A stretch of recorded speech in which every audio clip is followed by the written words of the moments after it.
আজকে যুক্ত হয়েছেন, শুধু যুক্তই হয়েছেন না, আপনাকে আপনাকে ভিডিওতে দেখতেও পাচ্ছি।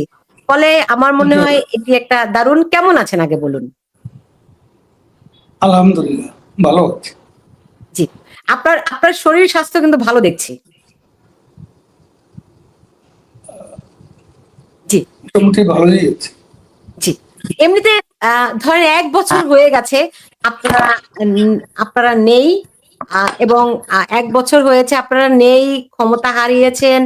এই ১ বছর কেমন কেটেছে? বা কেমন কাটছে?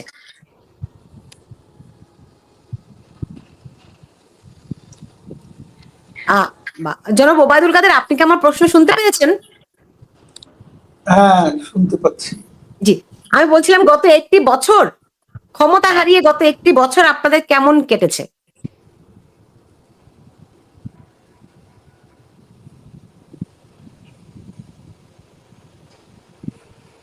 আমরা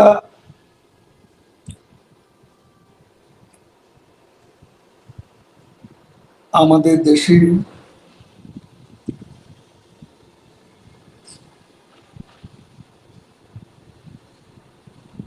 আমরা মানে শুধুমাত্র আমাদের পার্টি নয়, সারা বাংলাদেশের মানুষ আজ নিরাপত্তাহীন মানবেতর জীবন যাপন করছে। এক অমানুষার অন্ধকার অতিক্রম করছে। আমরা রাজনৈতিক দল হিসেবে এবং এদেশের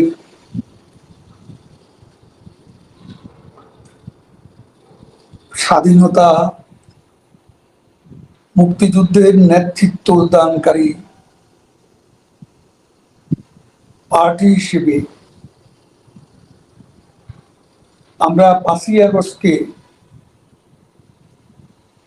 যেভাবে দেখি সেটা হচ্ছে সেদিন শুধু আমরা পতিত হয়েছি বা পরাজিত হয়েছি, প্রধানমন্ত্রী শেখ হাসিনার পরাজয় হয়েছে, আমরা এভাবে বিষয়টি দেখছি না। বাস্তবটা হচ্ছে ৭১-এ যাদের পরাজিত করে আমরা বিজয়ী হয়েছি,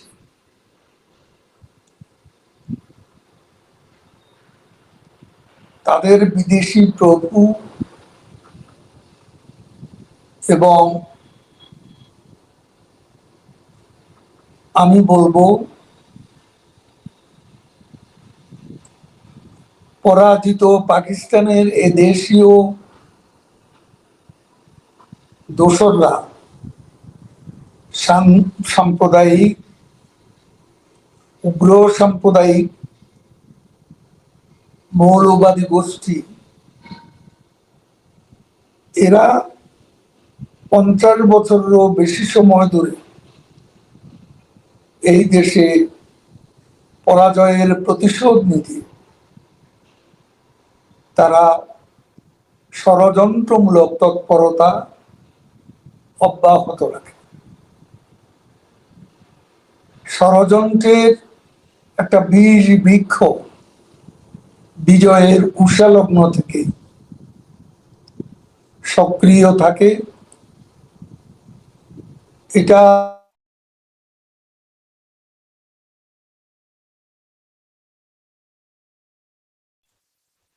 কোনো কারণে ওবায়দুল কাদেরের সংযোগটি হয়তো একটু বিচ্ছিন্ন হয়ে গেছে।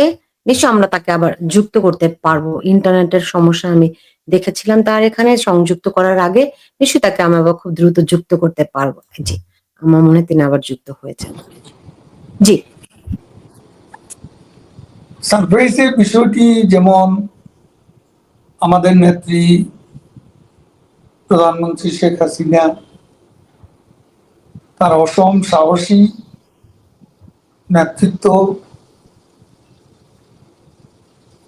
মানবতা বিরোধী ৭১-এর যুদ্ধাপরাধীদের বিচার কাজ সম্পন্ন করতে পেরেছিলেন অসম সাহসী,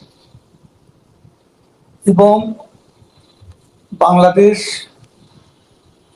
জঙ্গিবাদ দমনের রোল মডেল হিসাবে বিশ্বে পরিচিত হয়ে উঠছে। যেমন হোলি আর্টিজান, যেমন আশকানা, যেমন সিলেট, যেমন ময়মনসিংহ, ঢাকা, রাজিমপুর, বেশ কিছু জঙ্গি ঘাঁটি তৎকালীন আওয়ামী লীগ সরকার বঙ্গবন্ধু কন্যা শেখ হাসিনার নেতৃত্বে এগুলোকে আক্রমণ করে এদের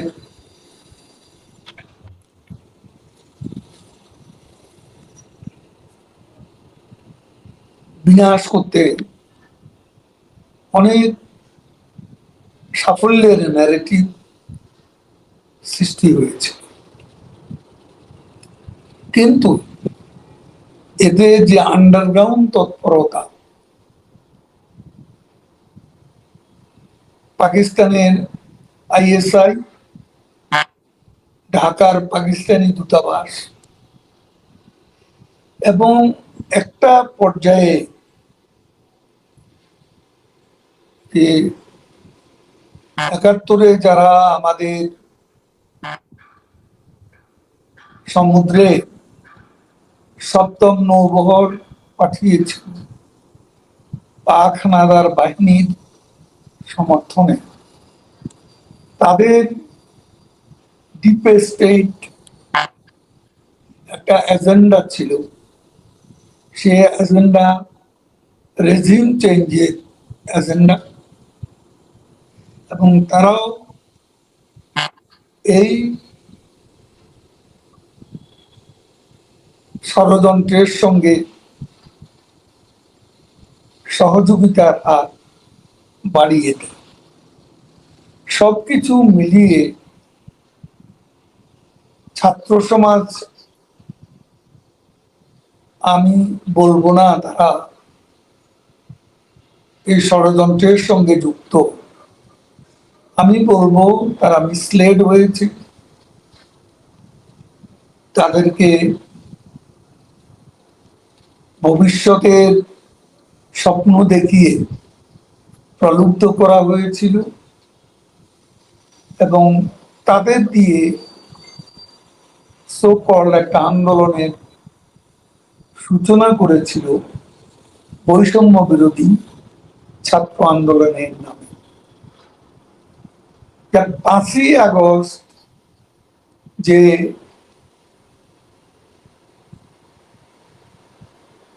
আমাদের সরকারের যে আমরা বাহ্যত দৃশ্যত পরাজিত হয়েছিলাম, সে পরাজয়টা ছিল ৭১-এ যারা পরাজিত হয়েছিল তাদের পরাজয়ের প্রতিশোধ। এটা ছিল একটা জঙ্গিবাদী উত্থান। এই জঙ্গিবাদী উত্থানের কারণে সেদিন তাদের টার্গেট ছিল বঙ্গবন্ধু কন্যা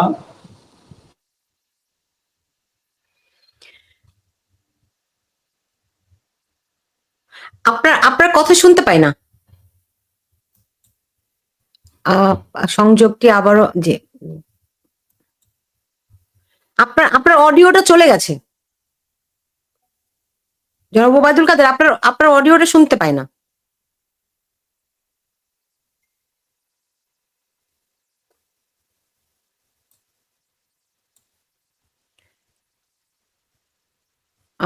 তার সঙ্গে আবার আমি সংযুক্ত করার চেষ্টা করব। তার অনেক প্রশ্ন রেখেছেন। আমি দুই একটি প্রশ্ন শোনাতে চাই, যেগুলি আমি তার জন্য রাখবো। এখানে সালাউদ্দিন আহমেদ একটি প্রশ্ন করেছেন। তিনি বলেছেন যে জনাব ওবায়দুল কাদের সাহেব আওয়ামী লীগের স্বার্থে ভবিষ্যৎ আওয়ামী লীগকে ঐক্যবদ্ধ করার জন্য আপনি নিজ দায়িত্বে আওয়ামী লীগের সাধারণ সম্পাদকের পদ থেকে পদত্যাগ করবেন কিনা, এই প্রশ্নটি রেখেছেন একজন। সালাউদ্দিন আহমেদ রেখেছেন। আরো অনেকে প্রশ্ন করেছেন। আবার ঠিক পাল্টা একজন বলেছেন যে কাদের ভাইয়ের নেতৃত্বকেই আমরা সব সময় ভালোবাসি, এমন একজন বলেছেন। আবার একজন বলেছেন, অনেক প্রশ্ন আছে। এখানে আরেকটি প্রশ্ন আমি দেখতে পাচ্ছি, কাদের ভাই প্রাণের আওয়ামী লীগটাকে ধ্বংস করে দিয়েছেন, পক্ষপাত করতে করতে সব জায়গায় জান্নাতি লোক ঢুকিয়েছেন। মনে করছে যে যেই ওবায়দুল কাদেরকে আওয়ামী লীগের সম্পাদক তাকে অভিযুক্ত করা হচ্ছে বর্তমান পরিস্থিতির জন্য। শুনেছি 3 তারিখে স্বৈরাচারী ইউনূস বাহিনী জুলাই সনদ ঘোষণা করবে। এ নিয়ে আওয়ামী লীগের কোনো কর্মসূচি আছে কিনা, এই প্রশ্ন করেছেন একজন। অনেক প্রশ্ন আছে। আমি ওবায়দুল কাদেরকে আবারও সংযুক্ত করব। আপনারা জানেন যে ইন্টারনেট সংযোগটি বিচ্ছিন্ন হয়েছে। আরেকজন প্রশ্ন করেছেন টিপু সুলতান, যে কাদের সাহেবের হাতে দামি ঘড়ি কোথায়, জানতে চেয়েছেন। অসংখ্য প্রশ্ন আছে। এই সবগুলি প্রশ্ন আমি তার কাছে রাখবো। জি জনাব ওবায়দুল কাদের, আমি আপনাকে আবারও দেখতে পাচ্ছি, শুনতে পাবো কিনা জানি না, দেখে আপনি একটু বলুন। শোনা যাচ্ছে? জি যাচ্ছে, বলুন। আমি যে কথা বলছিলাম, জি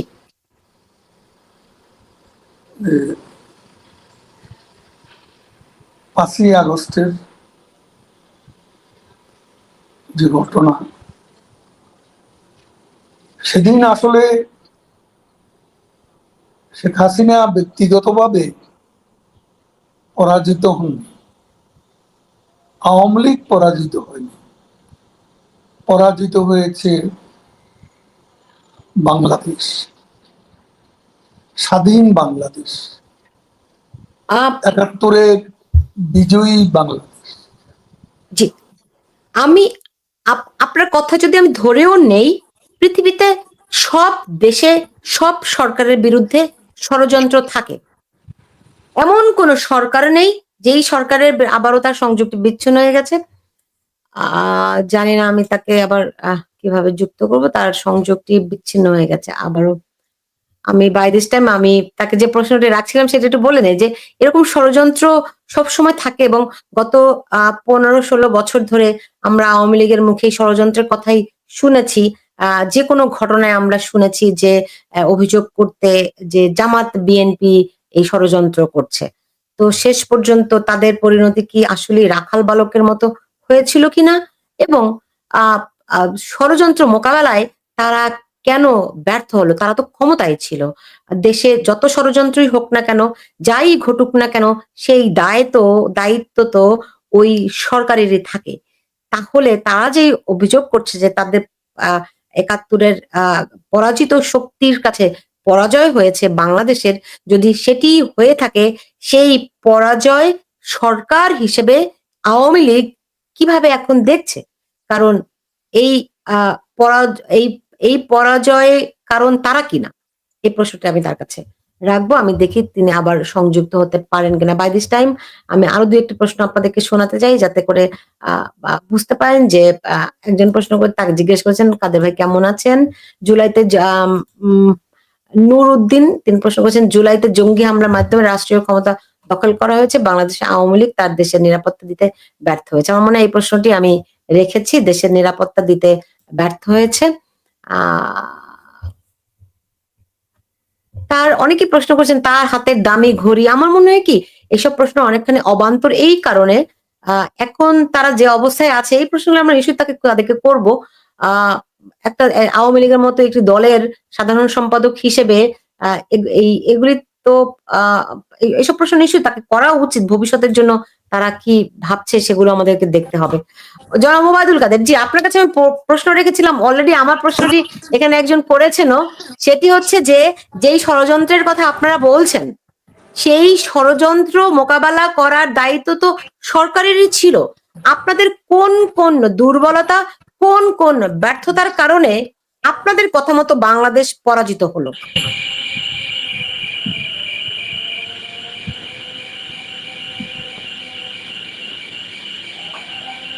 দেখুন,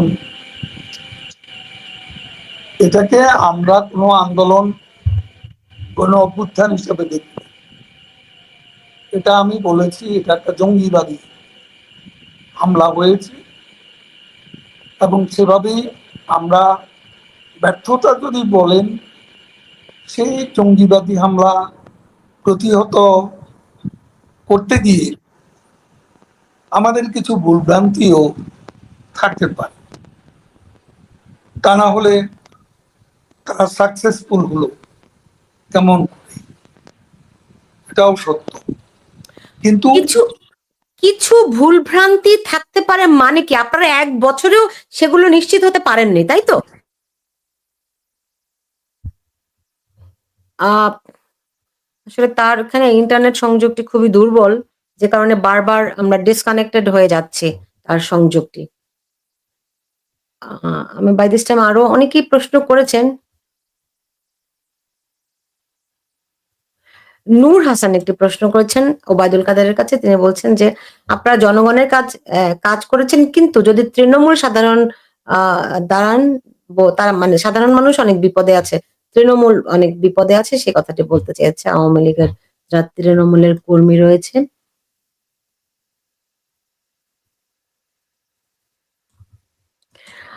আ অলকা তালুকদার একটি প্রশ্ন করেছেন, "ওবায়দুল কাদের সাহেব আপনাদের দলে হাসনাত সার্জিসের মতো লুকোনো ভণ্ড ষড়যন্ত্রকারীদের খুঁজে বের করার কোনো উদ্যোগ কি আপনারা নিয়েছিলেন বা নিয়েছেন?" জি, জনাব ওবায়দুল কাদের আপনাদের সংযোগটা তো বারবার বিচ্ছিন্ন হয়ে যাচ্ছে। বাই দিস টাইম আমি কিছু প্রশ্ন মানুষ যেই প্রশ্নগুলো আপনাদেরকে করছে ২-১ টি প্রশ্ন আমি বলছিলাম। জি, আপনার কাছে প্রশ্ন রেখেছিলাম যে আপনি এখনো বলছেন যদি কোনো ভুল হয়ে থাকে। আপনারা কি ১ বছরেও নিশ্চিত হতে পারেননি কি ভুল আপনাদের হয়েছে? সেগুলো চর্চা অবশ্যই আমাদের নিজেদের মধ্যে আছে, এবং ভুল ত্রুটি ব্যর্থতা যেটা আছে সেটা নিয়ে আমাদের আত্মবিশ্লেষণ এবং আত্মসমালোচনা এবং ভবিষ্যতে নির্ভুল অগ্রযাত্রার জন্য আমাদের ভুল ত্রুটি থেকে, আমি বলবো অতীতের ভুল ত্রুটি থেকে শিক্ষা নেওয়া, এটা রাজনীতিকদের অবশ্যই করণীয় দায়িত্ব কর্তব্য বলে আমরা মনে করি। সেটা যখন বাংলাদেশে আমরা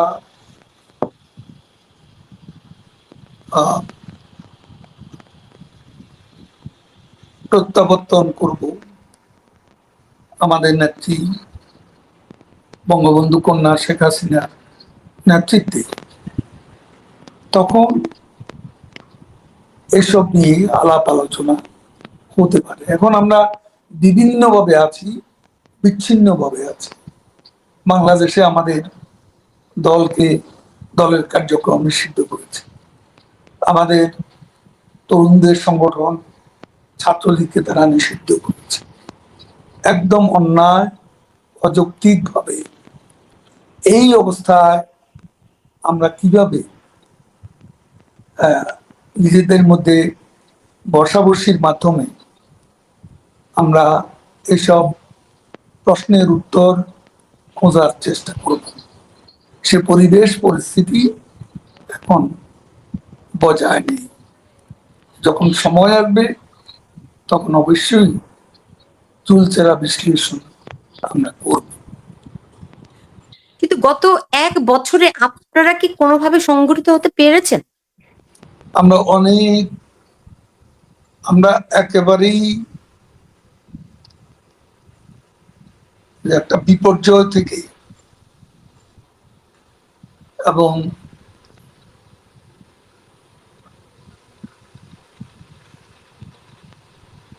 একটা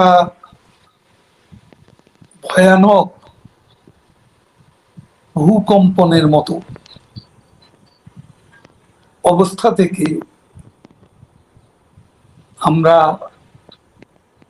আমাদের পার্টিকে নতুনভাবে সংগঠিত করা, এর কাজটি খুব দুরূহ এবং কঠিন। আমাদের কোথাও দাঁড়াতে দিচ্ছে না।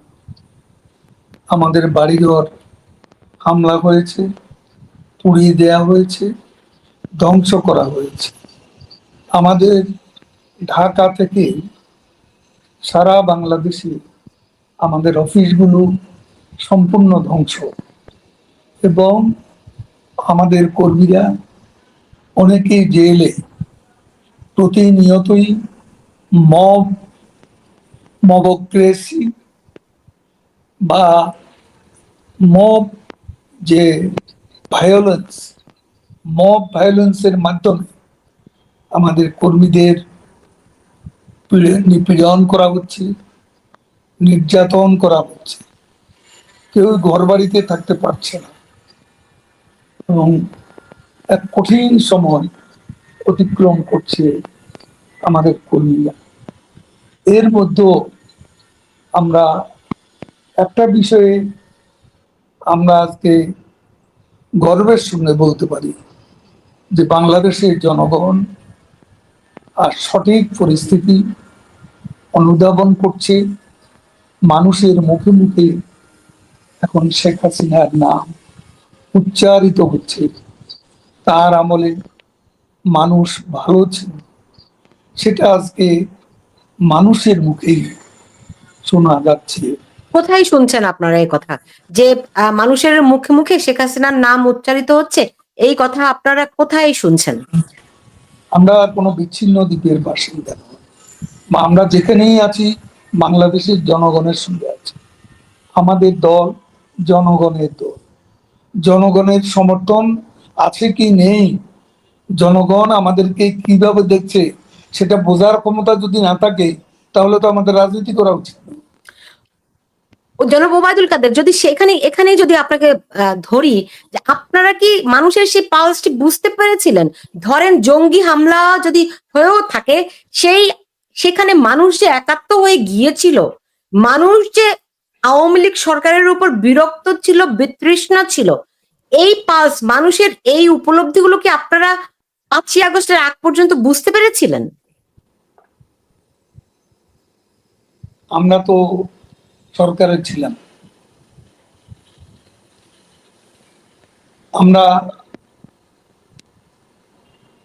মানুষের যে চাহিদা আকাঙ্ক্ষা একটা সরকারের কাছে, সেটা বাস্তবায়নে আমরা কার্পণ্য করিনি। শেখ হাসিনার নেতৃত্বে বাংলাদেশের যে উন্নয়ন হচ্ছে, সেটা বিশ্বের বিস্ময়।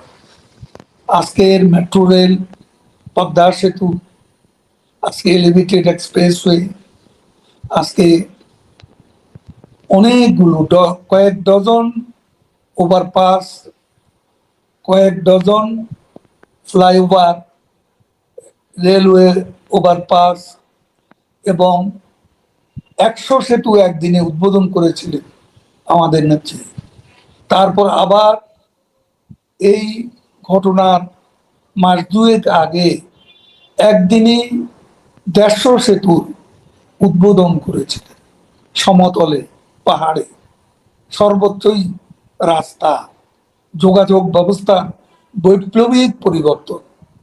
রূপপুর পারমাণবিক বিদ্যুৎ কেন্দ্র, মাতার বাড়ি। তারপর আপনি দেখুন যে সেই বরিশাল, বৃহত্তর বরিশালে যে প্রকল্প, যে বিদ্যুৎ কয়লা বিদ্যুৎ কেন্দ্র, সেটা, এবং গভীর সমুদ্রে সেখানে পায়রা, যে প্রকল্প, আপনি পায়রা গভীর সমুদ্র বন্দরের কথা বলছেন? পায়রা সমুদ্র বন্দর, জনাব ওবায়দুল কাদের, বুঝতে পারছি, কেউ অস্বীকার করছে না আওয়ামী লীগ সরকার অনেক উন্নয়ন করছে, যা গত 53 বছরে হয়নি, এই কথা কিন্তু শত্রুও অস্বীকার করছে না। কিন্তু আপনি বাংলাদেশের,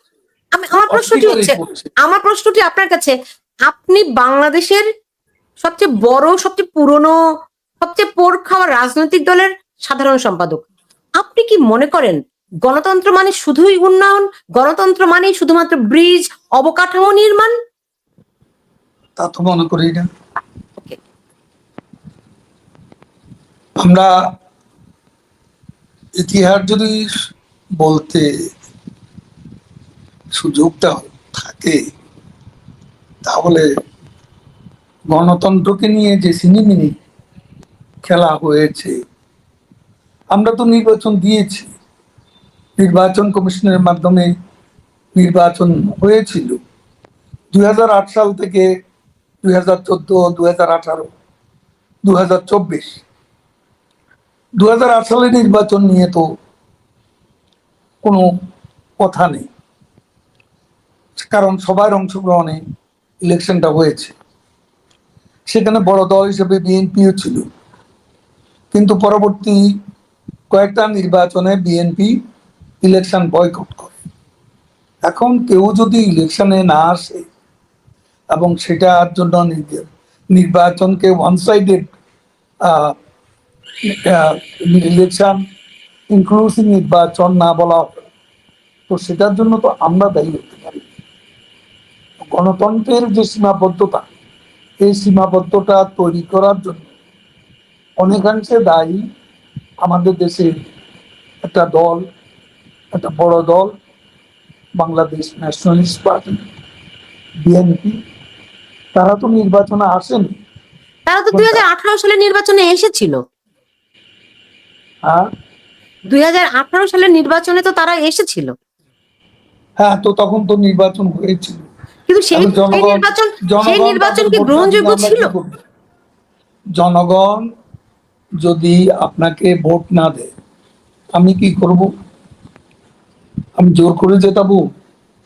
তারপরও মির্জা ফখরুল দেখা গেল তিনি ইলেকশনে বগুড়া জিতলেন, ঠাকুরগাঁয়ে হারলেন, কিন্তু বগুড়া নির্বাচনে জিতে তিনি সংসদে আসলেন না।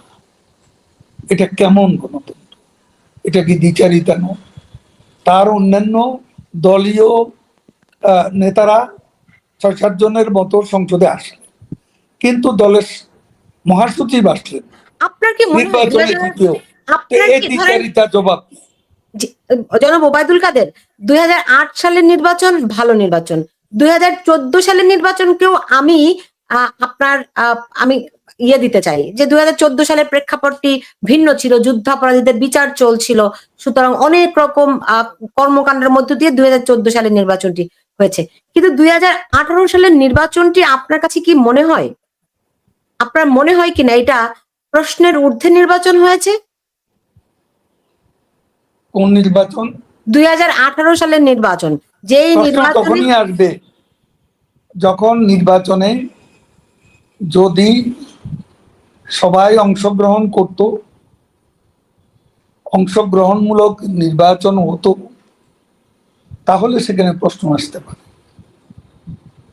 এখানে তো নির্বাচন কমিশন যথারীতি নির্বাচন করেছে, এবং নির্বাচন কমিশনে যে সংস্কার গুলো, যে স্বাধীন নিরপেক্ষ নির্বাচন কমিশন গঠনে প্রধানমন্ত্রী শেখ হাসিনা যে স্টেপগুলো নিয়েছিলেন, সেটা পরও নির্বাচনের বৈধতা নিয়ে প্রশ্ন করা তো অযৌক্তিক। ওকে, আমি বুঝতে পেরেছি আপনারা মনে করেন যে 2018 সালের নির্বাচন, 2024 সালের নির্বাচন এগুলা প্রশ্নাতীত। আচ্ছা, আমি একটু বর্তমান প্রেক্ষাপটে ফিরে আসি। আপনি বলছেন যে বাংলাদেশ জঙ্গিদের কাছে পরাজিত হয়েছে। এখন এই বিষয়ে আমরা কার্যত এই সরকারকে চাপে রাখতে আওয়ামী লীগের তরফ থেকে তেমন কোনো কার্যক্রম দেখিনি। এমনকি বহির্বিশ্বে কি কোনো সংযোগ স্থাপন করতে কোনো আহ, আহ, আমরা জানি অনেক কূটনৈতিক তৎপরতা থাকে, অনেক রকম বিষয় থাকে, আপনাদের কি সেরকমও কোনো উদ্যোগ কি আছে?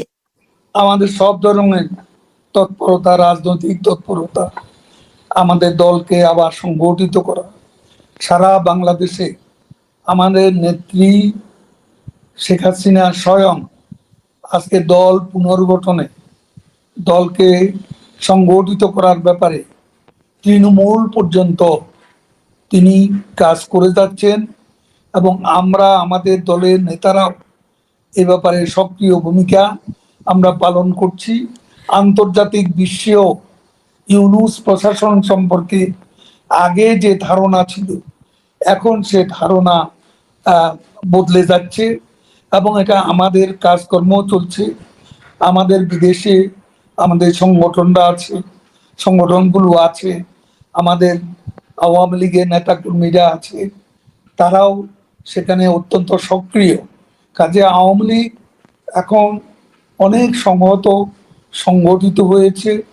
এ ব্যাপারে আমরা যথেষ্ট কনভিন্সড, এবং আমরা মনে করি আমরা এগিয়ে যাচ্ছি। জি, আমরা জি জনাব ওবায়দুল কাদের, কর্মসূচি দিচ্ছি সারা দেশেই, এটা ক্রমেই কর্মসূচিগুলো পালন জোরদার ভাবে হচ্ছে। জি, আপনি আপনি বলছিলেন যে যারা ৭১-এ আমাদের সপ্তম নৌবহর পাঠিয়েছিল, আপনি ইঙ্গিতটা খুব স্পষ্ট। তো তাদের সঙ্গে কূটনৈতিক সম্পর্ক স্থাপন থেকে শুরু করে কোন তৎপরতায় আপনারা কি কোনো দৃশ্যমান কিছু পেয়েছেন? ১ নম্বর প্রশ্ন। তাদের সঙ্গে আমাদের যোগাযোগ আছে, এবং আমাদের সাথে বর্তমান ট্রাম্প অ্যাডমিনিস্ট্রেশনের সঙ্গে কোনো প্রকার কনফ্লিক্ট নেই। আমাদের বিভিন্ন বিষয়ে আমাদের বিভিন্ন রকমের চিন্তা অনেকেরই থাকতে পারে, তাদেরও দৃষ্টিভঙ্গি তারা ভিন্নভাবে দেখছে। গ্লোবাল পলিটিক্সটাকে তারা রিডিফাইন করতে, সেটাও তাদের একটা প্রয়াস হচ্ছে। সেখানে আমাদের সাথে কোনো বিরোধ নেই, আমরা তাদের সহযোগিতা চাই। কারণ বাইডেন অ্যাডমিনিস্ট্রেশন আমাদের সঙ্গে যা করেছে সেটার পুনরাবৃত্তি ট্রাম্প প্রশাসন করবে, এটা এখনো আমরা বিশ্বাস করি না। কিন্তু আমি তো দেখি আওয়ামী লীগের বিরুদ্ধে বেশি প্রচারণা। আপনি দেখুন আল জাজিরা যে রিপোর্ট করলো, আপনি দেখুন বিবিসি যে রিপোর্ট করলো, আরো বেশ কতগুলো আন্তর্জাতিক গণমাধ্যমে যে প্রতিবেদনগুলো দেখছি, তাতে তো মানে যেই জঙ্গির হামলার কথা আপনারা বলছেন সেই জিনিসগুলো আমরা দেখছি না। আমরা তো দেখছি আপনাদের বিরুদ্ধে প্রচারণা চলছে। কোথায় আপনাদের আপনাদের কি বলবো প্রচারণা সেল, কোথায় আপনাদের কূটনৈতিক সম্পর্ক? সেগুলো তো আমি জানি না আপনারা দেখছেন কিনা, আমি অন্তত দেখছি না। দেখুন,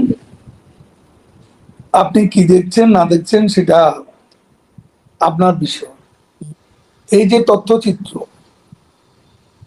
এই তথ্যচিত্র কিভাবে বিকৃতভাবে এসেছে, এবং এখানে ম্যানিপুলেট করে, এডিট করে, যেটার কোনো অথেন্টিসিটি নেই।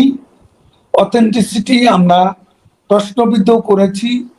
শেখ হাসিনার নিজের কণ্ঠস্বরকে এটাকে এডিট করে, ম্যানিপুলেট করে তথ্যচিত্রটি সাজানো হয়েছে। যেটা করেছে বিবিসি, একই জিনিস, একই কন্টেন্ট আজকে ভিন্নভাবে আল জাজিরা করেছে। তো তাদের বিরুদ্ধে আপনারা মানহানির মামলা কেন করছেন না? সেটা তো কোনো প্রমাণ নেই, আমরা তো বলছি এটা এডিটেড অ্যান্ড ম্যানিপুলেটেড। যদি তাই হয়ে থাকে গণমাধ্যমের এটা এআই টেকনোলজি ব্যবহার করে এগুলো করা হয়েছে। কিন্তু বিবিসি তো বলছে যে শেখ হাসিনার কণ্ঠস্বর তারা ল্যাবে পরীক্ষা করেছে, যদিও সময়সীমাটি তারা দেয়নি। কিন্তু এটি আমার প্রশ্ন নয়, আমার প্রশ্ন যদি এটি ম্যানিপুলেশন হয়ে থাকে আপনারা কেন আইনি ব্যবস্থা নিচ্ছেন না? এই দুটি প্রতিষ্ঠান তো আইনের ঊর্ধ্বে নয়, আপনারা তো তাদেরকে মানহানির মামলা করতে পারেন, সেটি কেন করছেন না? সে প্রক্রিয়া চলমান। সেই প্রক্রিয়া চলমান। আচ্ছা, তো আপনার কাছে কি মনে হয়, ধরেন যারা এই ম্যানিপুলেশন করছে, কিংবা আপনারা বলছেন যে আপনাদের বিরুদ্ধে প্রচারণা যদি হয়ে থাকে, আপনাদের প্রচারণা কোথায়? আপনারা কেন বিচ্ছিন্ন হয়ে আছেন? আপনারা কেন পিছনে পড়ে আছেন? বাংলাদেশে গিয়ে আমরা সংগঠিতভাবে সবাই একটা নিরাপদ অবস্থান থেকে, শান্তিপূর্ণ অবস্থান থেকে রাজনীতি করার আমাদের সুযোগ আছে। আমাদের অ্যাক্টিভিটিসই ওখানে নিষিদ্ধ। আমাদের কর্মীরা কোথাও দাঁড়াতে পারে না, সেখানেও তারা মিছিল করছে, প্রতিবাদ করছে। আজকে গোপালগঞ্জে জনগণই প্রতিরোধ করেছে।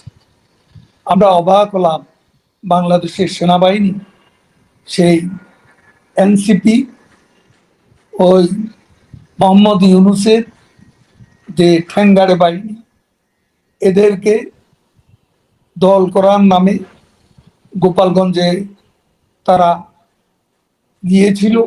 আসল উদ্দেশ্য ছিল বঙ্গবন্ধুর সমাধিসৌধকে ধ্বংস করা। তাদের আসল উদ্দেশ্য ছিল গোপালগঞ্জে বঙ্গবন্ধুর বাড়ি ধ্বংস করা। যেমন তারা ধ্বংস করেছিল বাংলাদেশের স্বাধীনতার ঘোষণাস্থল ঐতিহাসিক বঙ্গবন্ধু ভবনকে। কিন্তু দেখুন, গোপালগঞ্জের জনগণ প্রতিরোধ করেছে, সেনাবাহিনীর প্রোটেকশনে। সেই জঙ্গি শক্তি সেদিন গোপালগঞ্জ থেকে পালিয়েছে। সেনাবাহিনী কেন, কি উদ্দেশ্যে তাদের প্রোটেকশন দিল, পালিয়ে যেতে সাহায্য করলো? এটা তো সেনাবাহিনীর দায়িত্ব নয়। এখন সেনাপ্রধান তো আপনাদের আপনাদের সরকার প্রধানেরই নিয়োগকৃত, কেন এমনটি হলো? নবাব সিরাজউদ্দৌলার প্রধান সেনাপতি মীর জাফর আলী খান তো সিরাজউদ্দৌলারই প্রাপ্ত। এখন এ প্রসঙ্গে আমি আর বেশি কিছু বলতে চাই। জি, কিন্তু আপনি যদি সেটাই বলেন, তাহলে কি এই রিয়ালাইজেশনটি আপনারা গোপালগঞ্জের ঘটনার পরে বুঝতে পারলেন? ওবায়দুল কাদের সম্ভবত আবারও বিচ্ছিন্ন হয়ে গেছে। তাকে যে প্রশ্নটি আমি রাখতে চাই এখন, যে জনাব ওবায়দুল কাদের, আপনারা এই সেনাপ্রধান সম্পর্কে যে মূল্যায়নটি এখন আপনি আমাকে দিলেন, সেটি কি আপনারা এই গোপালগঞ্জের ঘটনার পরে বুঝতে পেরেছিলেন, নাকি আপনারা ধরেন আমরা মুখ খুলেছি, আমরা সেনাবাহিনী সম্পর্কে কোনো বক্তব্য রাখিনি। যদিও আমরা দেখেছি তাদের নীরব উপস্থিতির মুখে তাদের নাকের ডগায় ৩২ নম্বর বুলডোজার দিয়ে ধ্বংস করা হয়েছে, এবং তাদের উপস্থিতিতে সেদিন যে জঙ্গি হামলা ৫ই আগস্টে, সেটাও তাদের নীরব উপস্থিতিতে সংঘটিত হয়েছে। এবং কারো কারো মতে তাদের সায়ও ছিল, সমর্থন সূচক সম্মতিও ছিল, এরকমটাও আমরা জানতে পেরেছি। তো তাহলে আপনারা গত ১ বছরে কি ধরনের প্রস্তুতি নিলেন ফিরে আসার? আপনি বলছিলেন যে যখন আপনারা প্রত্যাবর্তন করবেন, তো সেটি কবে নাগাদ হতে পারে? সেনাবাহিনীকে যদি আপনাদের বিরুদ্ধে থাকে, সেক্ষেত্রে আপনারা কেমন করে অগ্রসর হবেন? গোটা সেনাবাহিনী আমাদের বিরুদ্ধে, একথা তো আমরা বলি। সেনাবাহিনীর মধ্যেও বিভিন্ন সমীকরণ থাকতে পারে। সেনাবাহিনী অ্যাজ এ হোল আমাদের মুক্তিযুদ্ধের বিরুদ্ধে, আমাদের বিরুদ্ধে তো যারা আছে তাদের সবাই মুক্তিযুদ্ধের বিরুদ্ধে, এমনটি তো বলার উপর। বাংলাদেশের মুক্তিযুদ্ধকে যখন ধ্বংস করার জন্য চক্রান্ত চলছে, আমার বিশ্বাস দেশপ্রেমিক সেনাবাহিনী সেখানে তাদের যে দায়িত্ব, ইতিহাস অর্পিত যে দায়িত্ব, সে দায়িত্ব সময় মতো তারা পালন করবে। তো সেনাপ্রধানের প্রতি কি আপনাদের সেই সেই আমি আস্থা? এত কথা বলার পর আপনি আবার ওই প্রশ্ন কেন করছেন? আচ্ছা, ঠিক আছে। বলেছি, আসলে বিষয়টিতে অনেক স্পষ্টতা সব কথা আমি বলবো না, জি যা বলার বলেই ফেলেছি। জি, বুঝতে পেরেছি। এখন রাজনৈতিকভাবে ধরেন একটা একটা উদ্যোগ নেওয়া হচ্ছে, সামনে একটা ইলেকশনের প্রক্রিয়া হতে পারে, হবে কিনা আমরা জানি না এখনো, হতে পারে, এবং সেটি আওয়ামী লীগকে বাদ দিয়ে এরকম একটা কথাবার্তা শোনা যাচ্ছে। এই বিষয়ে আপনারা কি ভাবছেন? আমরা বাংলাদেশের বেশিরভাগ জনগণের প্রতিনিধিত্ব করি, সেই পার্টির কার্যকলাপ নিষিদ্ধ করে সেই পার্টিকে নিষিদ্ধ রেখে, নির্বাচনে অংশগ্রহণ থেকে বিরত রেখে বাংলাদেশে কোনো ইনক্লুসিভ, নিরপেক্ষ, বাংলাদেশে কোনো ফ্রি ফেয়ার ইলেকশন হতে পারে না, হওয়া সম্ভব। যদি হয় সেক্ষেত্রে আপনাদের কৌশল কি হবে? যদি নদীতে ফেলবে, যদি হ্যাঁ, আমি এটুকু জানি, ক্ষমতার রাজনীতি রহস্য পুরুষ ইউনূস তার ক্ষমতাকেই ভালোবাসে, গণতন্ত্র তার কাছে কোনো বিষয় নয়।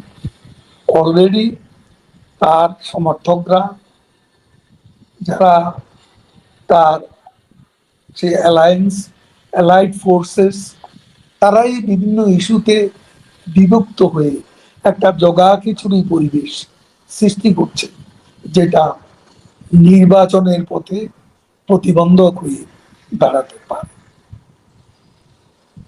এখন মানে ধরেন আমি শুনতে পেয়েছি যে জনাব ওবায়দুল কাদের আপনার সংযোগ কিন্তু বারবার করে বিচ্ছিন্ন হয়ে যাচ্ছে। জি, আমি আবার জি, আমরা শুনতে পাচ্ছি মানে শেখ হাসিনা আপনাদের দলীয় নেতাদের সঙ্গে বৈঠক শুরু করেছেন ইন পারসন। সেটি সেটি কেমন হচ্ছে? এবং এই যে জনাব ওবায়দুল কাদের আপনার সংযোগটি এতটাই জি বিচ্ছিন্ন হয়ে যাচ্ছে যে অনেককেই বিতর্কিত অনেক নেতাকে নিষ্ক্রিয় করা হয়েছে, এটি কতটা সত্য? একথা মোটেও সত্য নয়। এখন এসব বাদ বিচার করার সময়। এখন সবাই কাজ করছে, যারা কাজ করতে চায়। পরবর্তীতে দেখা যাবে কারা সক্রিয় থাকে, কারা নিষ্ক্রিয় থাকে। যারা এখন সক্রিয় থাকবে, সংগ্রামে আন্দোলনে থাকবে, সবকিছুই তো আমরা পর্যবেক্ষণ করছি। আর আমাকে যে প্রশ্নটা করেছেন, আমি সেটা বলতে চাই যে আমাদের পার্টিতে একটা নিয়ম আছে, 3 বছর পর পর আমাদের পার্টির সম্মেলন হয়। সম্মেলনের মধ্য দিয়ে নতুন নেতৃত্ব আসে। আর এই প্রক্রিয়ায় কাউন্সিলরদের সম্মতি নিয়ে আমাদের নেত্রী, আমাদের সভাপতি শেখ হাসিনাই এ ব্যাপারে চূড়ান্ত সিদ্ধান্ত নেন। তবে আমাদের 3 বছর সর্বশেষ আমার 2 টার্মের পর, এটা 3rd টার্ম চলছে, এটা শেষ হবে আগামী ডিসেম্বর। এখন ডিসেম্বরে আমরা কোথায় থাকব সেটা আমি জানি না, এবং তখন যদি সম্মেলন করার মতো অবস্থা না থাকে, তখন অন্তর্বর্তী কোনো ব্যবস্থা যদি নেওয়ার দরকার হয়, আমাদের নেত্রী প্রয়োজনে নিতে পারেন। আমার কোনো পদের প্রতি কোনো মোহ নেই। 3 বার আওয়ামী লীগের সাধারণ সম্পাদক হয়েছে। স্বাধীনতার পর এটা কারো ভাগ্যে জুটেনি। আমি সর্বমোট 18 বছর মন্ত্রী ছিলাম। আওয়ামী লীগ করে এই সৌভাগ্য কারো জুটেছে এমন তো আমার মনে পড়ে না। এরপর কোনো পদের প্রতি আমার কোনো আকাঙ্ক্ষা নেই। আমি এখন দিতে চাই। আমার পাওয়ার পর সব শূন্যতাই পূরণ হয়ে গেছে। আমার কোনো কিছু পাওয়ার চাওয়ার নেই। আমি বঙ্গবন্ধু কন্যা স্বদেশ প্রত্যাবর্তন, সম্মানজনক স্বদেশ প্রত্যাবর্তনের লক্ষ্যে আজকে জঙ্গিবাদী সরকারের অবসানে আমার যা যা দায়িত্ব, এই মুহূর্তে নেত্রীর নির্দেশ মতো আমি কাজ করে যাচ্ছি। যখন আমার প্রয়োজন ফুরিয়ে যাবে, তখন আমি সরে যাব। আমার এখানে কোনো অহংবোধ নেই, পদ আঁকড়ে রাখার সামান্যতম বাসনাও নেই। আপনার কি মনে হয় আপনার দলের অন্য যারা নেতৃবৃন্দ আছে তাদেরও একই রকম মনোভাব? সেটা আমি জানি না কার কি মনোভাব। তবে দৃশ্যত তো আমরা সবাই শেখ হাসিনার নেতৃত্বে একসঙ্গে কাজ করে যাচ্ছি।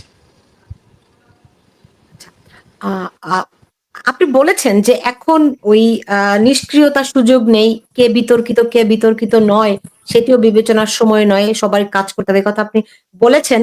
তো এখন যেই শেখ হাসিনা যেই বৈঠকগুলো শুরু করেছেন, আমি শুনেছি যে পাঁচজন করে নেতার সঙ্গে তিনি বৈঠক করছেন। এ ধরনের কোনো সিগন্যাল আমি তো পাই, আমি পাইনি, অন্য কেউ পেয়েছে সেটাও আমার জানা নেই। কারণ এখানে তিনি যেখানে আছেন সেখানে কতটুকু সম্ভব এ ধরনের ইন পার্সন আলোচনা, সেটাও কিন্তু বিবেচনার বিষয়। এমনিতে তবে আমি জানি না যে এই ধরনের কোনো বৈঠক হচ্ছে এমনিতে বা এই ধরনের কোনো ইন পার্সন বৈঠক করার সুযোগ আছে, সেটা আমার জানা নেই। বুঝতে পেরেছি। আহ আহ এমনিতে তার সঙ্গে কোনো কথাবার্তা কিংবা ধরেন দেখা আপনার কি হয়েছে কিনা? আমার সাথে দেখা একবারও হয়নি, আমি তাকে অহেতুক ডিস্টার্ব করি না, আমি চেষ্টাও করি নেই দেখা করার। প্রয়োজনীয় নির্দেশ তিনি দিলে সেটা আমি পাই, যোগাযোগ আছে, তার সেই সঙ্গে নির্দেশটা যোগাযোগ আছে কিভাবে করে পান? জরুরি প্রয়োজনে, যেভাবে পাওয়া আজকে পৃথিবীতে সম্ভব সেভাবেই হবে। ফোনে আর কি, রাইট? এই তথ্য প্রযুক্তির যুগে আপনি এই প্রশ্ন করছেন কেন? না, তারপরও আপনি জানেন যে প্রধান উপদেষ্টা ডক্টর মোহাম্মদ ইউনূস তিনি প্লেনে উড়ে গিয়ে লন্ডনে গিয়ে তারেক রহমানের সঙ্গে বৈঠক করেছেন। নিশ্চয়ই তারও কিছু মজেদা তো আছে নাকি? সেটা বৈঠক তো বিএনপির তো লক্ষ্য হচ্ছে অনতিবিলম্বে একটা নির্বাচন।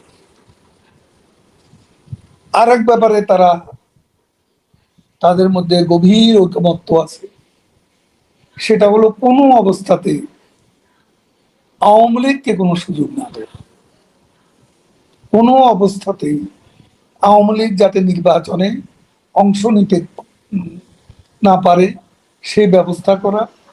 এবং আজকে যে ৩০০-র উপরে মামলা, খুনের মামলা, আমাদের নেত্রীর একটা তো চার্জশিটও দিয়ে দিয়েছে, এবং আমারও ২৩০টির মতো খুনের মামলা।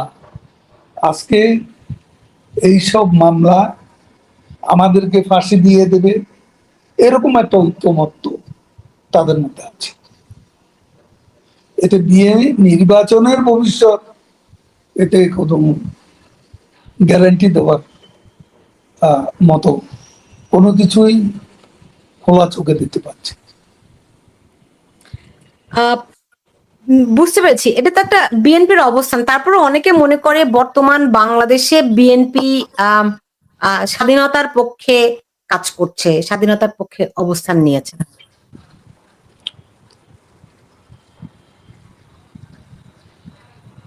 সেটা সেখানে একটা দ্বিচারিতা স্পষ্ট। স্বাধীনতা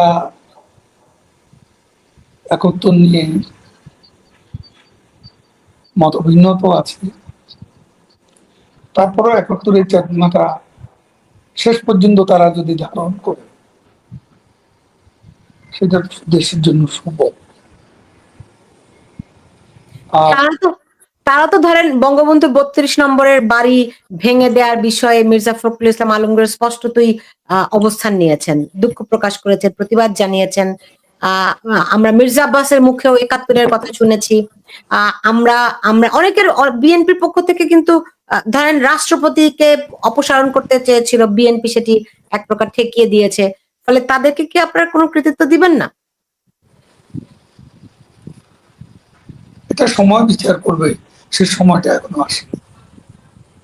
বুঝতে পেরেছি। এমনিতে আওয়ামী লীগ নিজের ভিতরে কতটুকু সুসংগঠিত আছে। আপনি জানেন যে তাজউদ্দিন আহমেদের পরিবারকে দিয়ে আওয়ামী লীগকে একটা রিফাইন্ড আওয়ামী লীগ করার কথাবার্তা শোনা যাচ্ছে। এ ধরনের ঘটনা যদি ঘটে কিংবা দেখা গেলে আপনারা কি ভূমিকা নেবেন? আওয়ামী লীগকে নিয়ে আওয়ামী লীগকে নিয়ে এই ধরনের নাটক অতীতে অনেকবার হয়েছে, তাতে আওয়ামী লীগের কোনো ক্ষতি নেই। আওয়ামী লীগ তার ঐতিহ্যবাহী, তার যে গৌরবের ইতিহাস, সেই গৌরবের ইতিহাস, মুক্তিযুদ্ধের চেতনাকে, স্বাধীনতার সুফলকে ধারণ করে আওয়ামী লীগ এক এবং অভিন্নই আছে।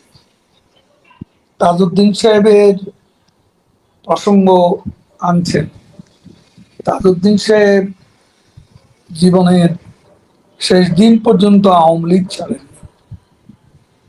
তিনি আওয়ামী লীগ করেই আওয়ামী লীগের নেতা হিসেবে জেলের অভ্যন্তরে অন্য আরো তিনজন, সৈয়দ নজরুল ইসলাম তাজউদ্দিন, সৈয়দ নজরুল ইসলাম, মনসুর আলী সাহেব, কামরুজ্জামান সাহেব, তারা সব একসঙ্গে তাদেরকে খুন করা হয়েছে। তাজউদ্দিন সাহেবের ফ্যামিলি, সিমিন হোসেন নিমি আমাদের কেন্দ্রীয় নির্বাহী কমিটিতে আছে, প্রেসিডিয়ামের সদস্য। তো অন্য কেউ তো রাজনীতির ধারায় এটা তাদের কখনো দেখা যায়নি। তো এখন তারা তাদেরকে নিয়ে যদি কেউ খেলতে চায়, রাজনীতির এই খেলা, এই চতুর খেলা, যেটা ইউনূস সাহেবের হাতিয়ার, অন্যতম হাতিয়ার, এই খেলা খেলতে পারে কিন্তু সফল, এটা আমার বিশ্বাস। এমনিতে আপনাদের কোনো মূল্যায়ন আছে কিনা? দেখুন, সোহেল তাজকে তো আমরা যতটুকু দেখেছি শেখ হাসিনা যথেষ্টই স্নেহ করতেন, ভালোবাসতেন। তাকে স্বরাষ্ট্র প্রতিমন্ত্রীর দায়িত্বও দিয়েছিলেন। আমরা যদি দেখি এরকম আওয়ামী লীগের অনেক আ অনেকেই দূরে সরে গেছে আওয়ামী লীগ থেকে। আমরা আ কাদের সিদ্দিকীর কথা দেখি, রাইট? মানে কেন এরকম ফজলুর রহমান আপনি জানেন বিএনপি, বর্তমানে বিএনপি নেতা। তো এরকম অসংখ্য মানুষ, মানে অসংখ্য নেতা রয়েছেন যারা আওয়ামী লীগ থেকে দূরে চলে গেছে। এই কারণগুলো কি আপনারা আইডেন্টিফাই করেছেন কিনা? দলকে সুসংগঠিত করার ক্ষেত্রে অতীতের ভুল ভ্রান্তিগুলো বিবেচনা করে আপনি জানেন, আপনি নিজেও বহুবার বলেছেন যে হাইব্রিডরা দলের ভিতরে ঢুকে গেছে, রাইট? তো সেই জায়গাগুলো আপনারা নতুন করে মূল্যায়ন করছেন কিনা? আমি তো বলেছি এসব মূল্যায়নের দিন, সময় এখন নয়, এবং এটা সময় যখন আসবে তখন আমরা এসব চর্চা, মূল্যায়নের সুযোগ থাকবে। আর বুঝতে পারছি। আওয়ামী লীগ থেকে কে গেছে, কে আছে, এবং এখানে যার যার ব্যক্তিগত আকাঙ্ক্ষাও থাকতে পারে, উচ্চাকাঙ্ক্ষা থাকতে পারে, সেখানে সমীকরণ না হলে সমস্যা হবে, আমি এভাবেই দেখতে চাই। বুঝতে পেরেছি, বুঝতে পেরেছি। আমার প্রায় শেষ করে এনেছি। যারা বর্তমানে এই তরুণ নেতৃত্ব আছে বাংলাদেশে, যারা এই আন্দোলনে জড়িয়ে ছিল কিংবা যে আপনি বলেছেন যে তারা আ আ বিভ্রান্ত হয়েছে, হোয়াটএভার। তো আপনারা যদি ফিরে আসেন, অনেকেই ভয় দেখায় যে আওয়ামী লীগ আসছে, আওয়ামী লীগ আসছে বলে একটা আতঙ্ক তৈরি হচ্ছে। যে অনেকেরই ধারণা আওয়ামী লীগ আসলে একটা ভয়াবহ ঘটনা ঘটবে। সো যদি আপনারা ফিরে আসেন, এদের ক্ষেত্রে আপনারা কি করবেন? আপনাদের সিদ্ধান্ত কি হবে বা আ ভূমিকাটা আপনারা কি নেবেন? এখন আওয়ামী লীগ ফিরে গেলে সেটা আতঙ্কের বিষয়। দেশের মানুষ খুশি হবে। দেশের মানুষের এই মুহূর্তে চাওয়া শেখ হাসিনা আওয়ামী লীগ ফিরে আসে। আমি বিশ্বাস করি আওয়ামী লীগের শেখ হাসিনা স্বদেশ প্রত্যাবর্তন বাংলাদেশে একটা সদর্থক রাজনীতির বার্তাই বয়ে নেবে এবং সুবাতাস। যারা আন্দোলন করেছে, আন্দোলনে সরাসরি যুক্ত থেকেছে, তাদের জন্য আপনাদের বার্তা কি?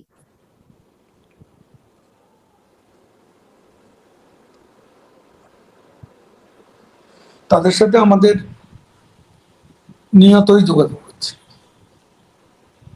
এবং তারা তাদের অনেকেরই চোখে জল, বুকে আগুন, তাদের এই লড়াকু চেতনার সাথে আমরা একাত্ম এবং তাদের এই চেতনাই আওয়ামী লীগের সম্পদ। সেটাই আওয়ামী লীগকে আবারও বিজয়ের স্বর্ণদুয়ারে নিয়ে যাবে, এটাই আমার বার্তা। বুঝতে পেরেছি। আমি প্রায় শেষ। ধরেন আপনাকে ভিডিওতে দেখতে পাচ্ছি, এটা বিশেষ কিছু ইঙ্গিত দেয় কিনা? দেখুন, আমি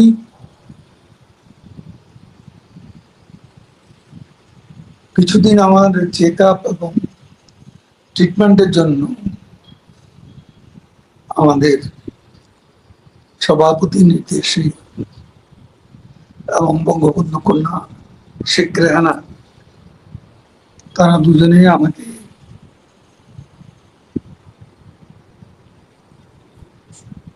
নিজের শরীরের প্রতি মনোযোগী হতে বলেছেন। তাদের পরামর্শেই আমি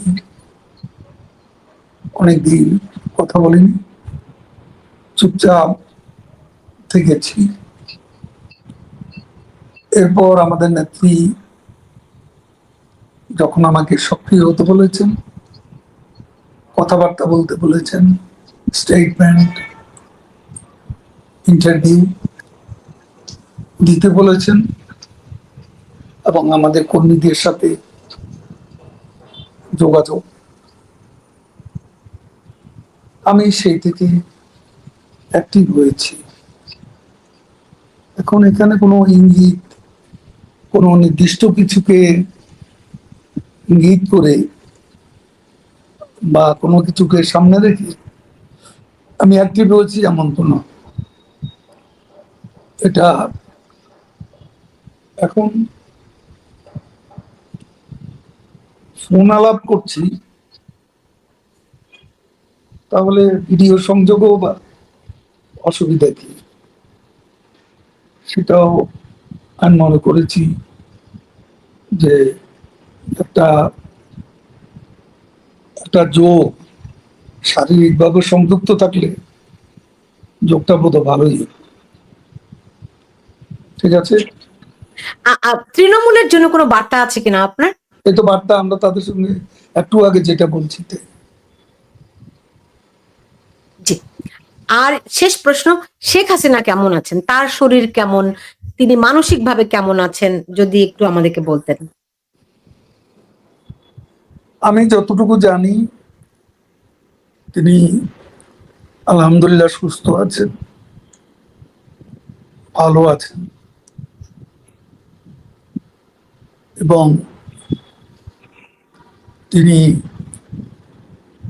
নেতা কর্মীদের সঙ্গে যুক্ত আছেন, এটা আমি বলতে পারি। আমি কবে নাগাদ তাকে আপনার মতো এরকম প্রকাশ্য দেখতে পারবো?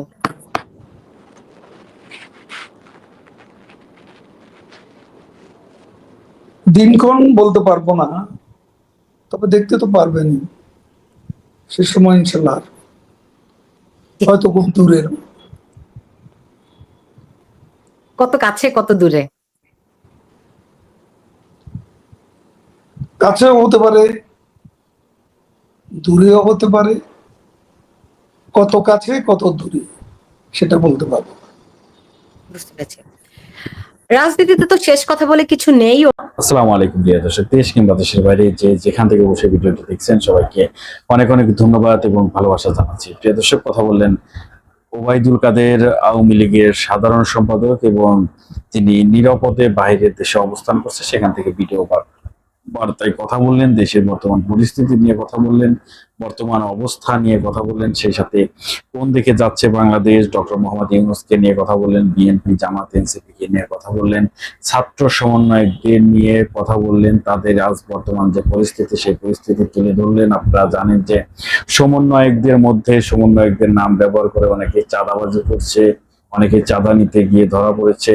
আর বৈষম্য আন্দোলন ছাত্রদের যদি অবস্থা হয় তাহলে দেশের কি পরিস্থিতি হবে।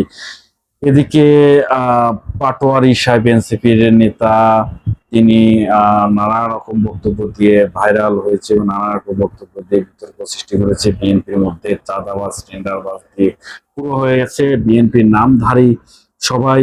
যারা বিএনপি কে আসলে ব্যবহার করছে, অরিজিনাল বিএনপি করে না, তারা এই কাজগুলো করছে। কৃষক, আপনাদের কাছে কি মনে হচ্ছে অবশ্যই কমেন্টে জানাবেন। সবাই ভালো থাকবেন। সেই সাথে আজকে ওবায়দুল কাদের এই লাইভটি আপনাদের কাছে কেমন লেগেছে অবশ্যই কমেন্টে জানাবেন। সবাই ভালো থাকবেন, সুস্থ থাকবেন। ভিডিওটি শেষ করছি। আসসালামু আলাইকুম।